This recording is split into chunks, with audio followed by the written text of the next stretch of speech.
ଖ୍ରୀଷ୍ଟରେ ପ୍ରିୟ ଭାଇ ଏବଂ ଭଉଣୀମାନଙ୍କୁ ମୋର ହୃଦୟର ସହିତ ଆନ୍ତରିକ ନମସ୍କାର। ପ୍ରିୟ ବନ୍ଧୁଗଣ, ବର୍ତ୍ତମାନ ଆପଣ ସ୍କ୍ରିନ୍ରେ ଯାହା ଦେଖୁଅଛନ୍ତି, ଆଉ ଇଏ ହେଉଛି ସେଇ ଜାଗା ଯେଉଁ ଜାଗାରେ ପରମେଶ୍ୱର ୟେହୋୱା ଦାଗୋନ ଦେବତାକୁ ଦଣ୍ଡ ପ୍ରଦାନ କରିଥିଲେ। ତେବେ ଘଟଣାଟି ଏହିପରି, ଯଦି ଆପଣ ଜାଣିବାକୁ ଚାହୁଁଛନ୍ତି, ଯାହାକି ଆମେମାନେ ପୂର୍ବ ଭିଡ଼ିଓ ଆଲୋଚନା କରିଥିଲେ, ଆଜି ଆଉ ଥରେ ଆଲୋଚନା କରିବା। ପ୍ରଥମ ସାମୁଏଲ ତାର 5 ପର୍ବ 1 ପଦରୁ ତାର ଯଦି କିଛି ଅଂଶକୁ ନେଇକି ଆମେ ପାଠ କରିବା, ସେଠି ଲେଖା ଅଛି ଏଠାରେ କିପରି ପରମେଶ୍ୱର ୟେହୋୱା ଦଣ୍ଡ ଦେଇଥିଲେ ଦାଗୋନ ଦେବତାକୁ। ପଲିଷ୍ଟିୟମାନେ ତାଙ୍କର ମୁଖ୍ୟ ଦେବତା ହେଉଛି ଦାଗୋନ, ଆଉ ଯେପରି ଇସ୍ରାଏଲର ପରମେଶ୍ୱର ହେଉଛନ୍ତି ଜିହୋବା ପରମେଶ୍ୱର। ତେବେ ଇଏ ହେଉଛି ସେଇ ଜାଗା ବନ୍ଧୁଗଣ, ଇଏ ହେଉଛି ସେଇ ଜାଗା। ଦେଖନ୍ତୁ, ଏ ସହରକୁ ଦେଖନ୍ତୁ, ଏ ରାସ୍ତାଘାଟକୁ ଟିକେ ଦେଖନ୍ତୁ। ପ୍ରଥମ ସାମୁଏଲ 5 ପର୍ବ 1 ପଦରେ ଯେଉଁ ଘଟଣାଟି ଘଟିଅଛି ତାହା ମୁଁ ବର୍ଣ୍ଣନା କରିବି, କାରଣ ଆମେ ଯଦି ପାଠ କରିବା ହୁଏତ ଭିଡ଼ିଓ ଟିକେ ଲମ୍ବା ହୋଇପାରେ। ତଥାପି ବାଇବେଲର କିଛି ଅଂଶ ମୁଁ ପାଠ କରିବି, କିନ୍ତୁ ଏଠି କ'ଣ ଘଟିଛି ଘଟଣାଟି ମୁଁ ଆପଣଙ୍କୁ ଜଣାଇବି ସମ୍ପୂର୍ଣ୍ଣ ଭାବରେ। ତେବେ ପଲିଷ୍ଟିୟମାନଙ୍କ ମଧ୍ୟରେ ନିୟମ ସିନ୍ଦୁକ, ପଲିଷ୍ଟିୟମାନଙ୍କ ମଧ୍ୟରେ ପରମେଶ୍ୱରଙ୍କ ନିୟମ ସିନ୍ଦୁକ ଥିଲା। ସେମାନେ କ'ଣ କଲେ, ପରମେଶ୍ୱରଙ୍କ ନିୟମ ସିନ୍ଦୁକକୁ ନେଇକି ସେମାନେ ଅସଦୋଦକୁ ଯାଇଥିଲେ। ଆଉ ଇଏ ହେଉଛି ସେଇ ଜାଗା ଅସଦୋଦ। ଆଉ ସେଠି ଯେତେବେଳେ ଯାଇଥିଲେ, ଆଉ ସେଠି ସେମାନେ ତାଙ୍କର ଯେଉଁ ମୁଖ୍ୟ ଦେବତା ଦାଗୋନ ସମ୍ମୁଖରେ ଆଉ ପରମେଶ୍ୱରଙ୍କ ନିୟମ ସିନ୍ଦୁକକୁ ସେମାନେ ରଖିଥିଲେ।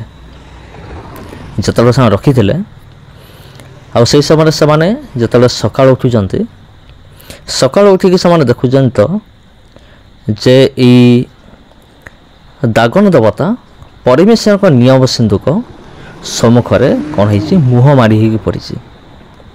ସେମାନେ କ'ଣ କଲେ, ଦାଗୋନ ଦେବତାକୁ ଉଠେଇକି ପୁଣି ତା ନିଜ ଜାଗାରେ ରଖିଲେ। ତାର ଦିନ ପୁଣି ସେମାନେ ଯେତେବେଳେ ଆସି ଦେଖୁଛନ୍ତି, ପୁଣି ଥରେ ଦାଗୋନ ଦେବତା ମୁହଁ ମାଡ଼ି ହେଇକି ତଳେ ପଡ଼ିଛି। ଆଉ ତାର ମୁଣ୍ଡ, ହାତ, ଗୋଡ଼ ସବୁକିଛି ଅଲଗା ହେଇଯାଇଛି। ଆଉ ତାପରେ ଆମେମାନେ ଦେଖୁ ଯେ ସେଇଦିନ ଠାରୁ 5 ପଦ ଲେଖା ଅଛି, ଏହେତୁ ଦାଗୋନର ଯାଜକମାନେ ବା ଯେଉଁମାନେ ଦାଗୋନ ମନ୍ଦିରକୁ ଆସନ୍ତି, ସେମାନଙ୍କ ମଧ୍ୟରୁ କେହି ଆଜି ପର୍ଯ୍ୟନ୍ତ ଅସଦୋଦ ସ୍ଥିତ ଦାଗୋନର ଦ୍ୱାରବନ୍ଧ ବାଡ଼ନ୍ତି ନାହିଁ। କେବଳ ଏତିକି ନୁହେଁ ବନ୍ଧୁଗଣ, ଆଉ ଯେହେତୁ ପଲିଷ୍ଟିୟମାନଙ୍କର ଗହନରେ ପରମେଶ୍ୱରଙ୍କ ନିୟମ ସିନ୍ଦୁକ ଥିଲା, ଆଉ ନିୟମ ସିନ୍ଦୁକରେ ପରମେଶ୍ୱରଙ୍କ ଉପସ୍ଥିତି ରହିଥିଲା, ସେଥିପାଇଁ ପରମେଶ୍ୱର ଏତିକିରେ ଅଟକି ଯାଇନଥିଲେ। ପରମେଶ୍ୱର ଆହୁରି ସେମାନଙ୍କୁ ଆଘାତ କଲେ। ଯଦି ଆମେ ଦେଖିବା 6 ପଦ ଲେଖା ହେଉଛି, ମାତ୍ର ଅସଦୋଦୀୟ ଲୋକମାନଙ୍କ ଉପରେ ସଦାପ୍ରଭୁଙ୍କ ହସ୍ତ ଭାରି ହେଲା। ଆଉ ପରମେଶ୍ୱର କ'ଣ କଲେ, ସେମାନଙ୍କୁ ଅର୍ଶ ରୋଗରେ ଆଘାତ କରି ସଂହାର କଲେ। ପରମେଶ୍ୱର ସେମାନଙ୍କୁ ସଂହାର କଲେ। ଆଉ ଏଠି 2ଟି ଘଟଣା ଘଟିଲା। ପ୍ରଥମରେ ତ ଦାଗୋନର ବଡି ପାର୍ଟ ଗୁଡ଼ିକ ସବୁ ଅଲଗା ହେଇଗଲା ଆଉ ତଳେ ପଡ଼ିକି, ଆଉ ସେମାନେ ଦେଖୁଛନ୍ତି କେବଳ ମତ୍ସ୍ୟାକାର ବାକି ଅଛି। ଆଉ ଯଦି ଆମେ ଦେଖିବା ଯେ ଆମର ଇଣ୍ଡିଆର ଯେଉଁ ଦେବତା ବିଷ୍ଣୁ ସହିତ ଦାଗୋନ ସହିତ ତୁଳନା କରାଯାଇଛି ବିଷ୍ଣୁକୁ। ଆଉ ତା ଅର୍ଥ ହେଉଛି ଅଧା ମାଛ ଅଧା ମଣିଷ। ତାପରେ ସେମାନେ କହୁଛନ୍ତି, ସେମାନେ ତାପରେ ଅନୁତାପ କରୁଛନ୍ତି ଯେ ସଦାପ୍ରଭୁଙ୍କ ହସ୍ତ ଆମ୍ଭମାନଙ୍କ ଉପରେ, ଆମ୍ଭମାନଙ୍କ ଦେବତା ଉପରେ ଭାରି ହେଇକି ଅଛି। ତାପରେ ପରେ ଆମେ ଯଦି ଦେଖିବା, ସେମାନେ ପୁଣି ନିୟମ ସିନ୍ଦୁକକୁ ପୁଣି ଫେରାଇ ଦେଲେ, ମାନେ ଇସ୍ରାଏଲ ମଧ୍ୟରେ। এই ଜାଗାକୁ ଟିକେ ଦେଖନ୍ତୁ, କେତେ ସୁନ୍ଦର ହେଇଛି। ଆପଣଙ୍କୁ କିପରି ଲାଗୁଛି ମୋତେ କମେଣ୍ଟ ବକ୍ସରେ ନିଶ୍ଚୟ ଜଣାଇବେ। ଆଉ ସେଥି ନିମନ୍ତେ ପରମେଶ୍ୱର ବାକ୍ୟରେ ଯାହା ଲେଖା ଅଛି, 1 ପଦରୁ ମୁଁ ପଢ଼ୁଛି ପରମେଶ୍ୱର ବାକ୍ୟକୁ। मोर विशेष अनुरोध आपण धैर्यर सहित ईश्वर वाक्य केवल श्रवण करंतु बहुत मजा आसीबो कारण एठी परमेश्वर प्रमाण करदेले जे तांको ठारू शक्तिशाली केही नाही आ परमेश्वर प्रमाण कले परमेश्वर एठी प्रमाण करदेले जे से ही केवल सर्वशक्तिमान परमेश्वर अटंती आउ समस्त देवता सदा प्रमुखर बसीभूत अटंती। देखिबा कौन लेखा अछि परमेश्वर वाक्य रे प्रथम समयल 5 पर्व 1 पदरु मु पाठ करुछि। एथि मध्यरे पलेस्टिय माने परमेश्वर को सिंधुक नहीं एबन एजरु अस्दोद को जाइथिले। तही उतार पलेस्टिय माने परमेश्वर को सिंधुक नहीं दागन मंदिर को आनी दागन देवता निकट रखिले।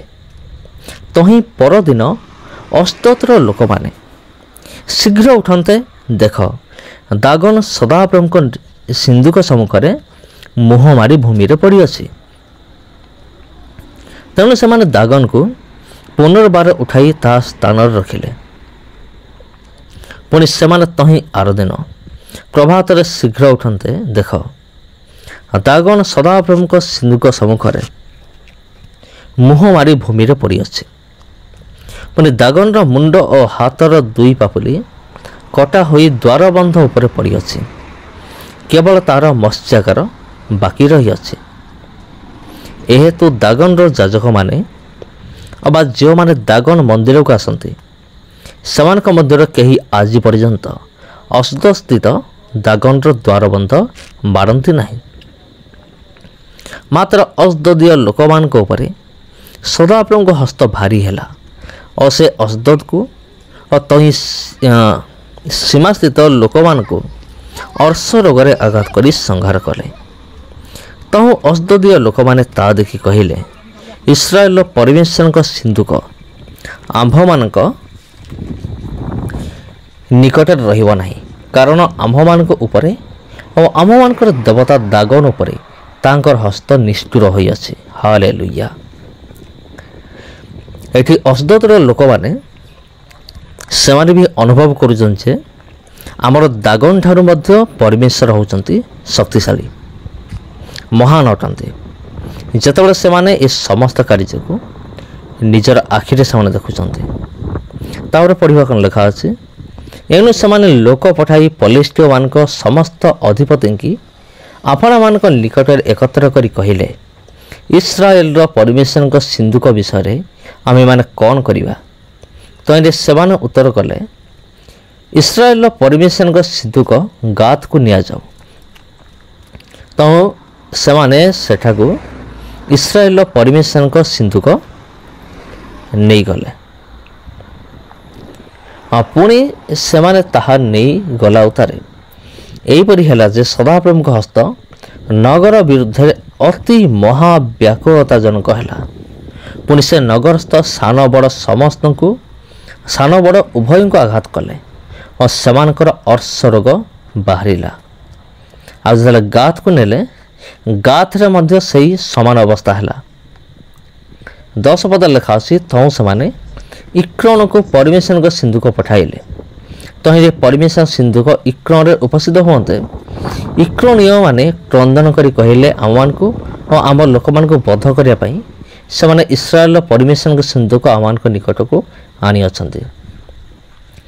11 पद तौ सेमाने लोक पठाई पलेस्टिय मानक समस्त अधिपति की एकत्रित करी कहिले इस्राएल परमेश्वर सिंधुक पठाई दियो ता सो स्थान को फेरी जाओ ता आम्भ मानक आमक लोक मान को बध न करो कारण नगर सर्वत्र मृत्युजनक व्याकुलता जन्मी था। परमेश्वर हस्त सेठारे अति भारी था। 12 पद लेखा अछि पुणी जो लोक माने मले नहीं सेमाने अर्श रोग पीड़ित हेले आ नगर आर्तनाद आकाश को उठिला।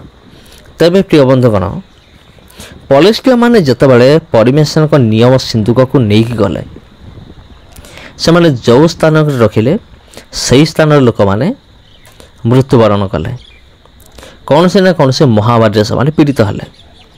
जो स्थान को सिंधुक को नेले सही स्थान रे लोक माने पीड़ित हेले।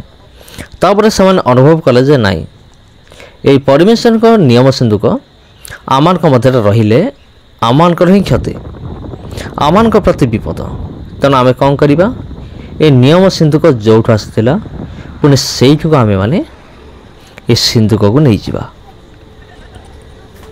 तबे प्रिय बंधुगण ये गोटे विषय शिक्षा मिलुअछि जे आमानक परमेश्वर यहोवा परमेश्वर महान अटंती तांको ठारो महान आउ केही नाही सही एकमात्र परमेश्वर महान परमेश्वर सर्वशक्तिमान परमेश्वर।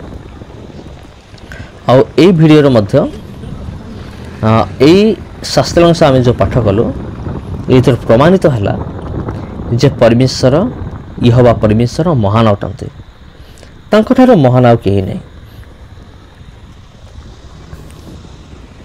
तबे एठारे